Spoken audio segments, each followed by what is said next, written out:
অনেকের নামে মিথ্যে মামলা হয়েছে, অনেক নেতা কর্মী মিথ্যে অন্যায় ভাবে ধরে নিয়ে জেলখানা হয়েছে। বিএনপি অনেক নেতা কর্মী দিনের পর দিন বাড়িতে যেতে পারে নাই, স্ত্রী সন্তানের মুখ দেখতে পারে নাই, অনেক সন্তান বাবা মায়ের মুখ দেখতে পারে নাই। তারপরেও বিএনপি জনগণের পক্ষে সংগ্রাম করে গেছে, এত ত্যাগ স্বীকার করছে জনগণের পক্ষে। আমরা বিশ্বাস করি এইবার জনগণ সারা বাংলাদেশে জানের শিশু। আপনারা বিশ্বাস করেন কি? আপনারা বিশ্বাস করেন? যদি বিশ্বাস করেন তাহলে আমাদের মায়ের খাইছি, মামলা খাইছি, জেল খাচ্ছি। আমাদের অনেক নেতা কর্মী জেল খাচ্ছে, মামলা খাইছে। যার সময় আওয়ামী লীগের মতো নেবো, বাংলাদেশে একটা সুস্থ নির্বাচন হবো, জনগণের ভোটে বিএনপি ক্ষমতায় যাবো।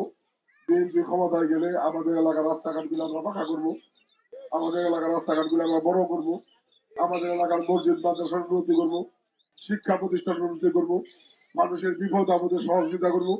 এগুলো স্বপ্ন নিয়ে আমরা রাজনীতি করছি, তাই না? বিএনপি ক্ষমতায় গেল 1991-2026 সাল, এই 30 বছরে জামালপুর সদরে বিএনপি আমরা এমপি হইতে পারিনি। জামালপুর সদরের উন্নয়ন কাজ করতে পারবো ইনশাআল্লাহ।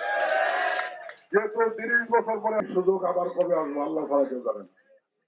কাজে এই সুযোগ আমরা এবার কাজে লাগাতে চাই।